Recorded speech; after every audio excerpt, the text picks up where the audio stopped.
Here's a leadership story. I got hired by a boss of a client in an organization and his HR partner who said that the man they wanted me to coach looked like he didn't have a hair out of place in his head. He was experienced by people on his team and his direct reports as very arrogant and unapproachable, and he was very good at his job. So we saw this kind of paradox that I typically see of somebody who's able to function very well in their business organization, but is driving people away in hordes in terms of the kind of partnership he needs with people on his team. After I met with him a couple of times, I discovered a man who was really very introverted in how he preferred to relate to the world.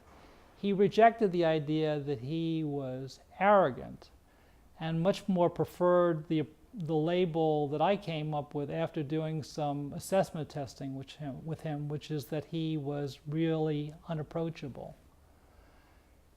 Because he trusted me, based on these conversations, he then revealed a secret to me, which was that he was deaf in one ear and really didn't hear very well in his business conversations.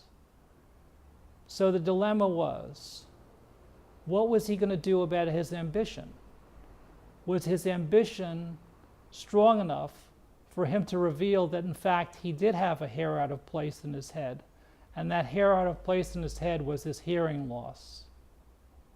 What I said to him was not that you have to go get a hearing aid and a hearing appliance.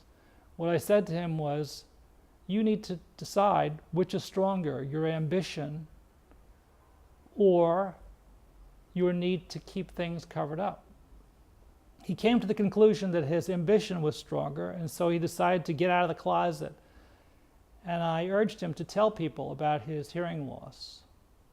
Paradigmatically, what that resulted in was his getting a hearing aid and telling people around him about his hearing loss.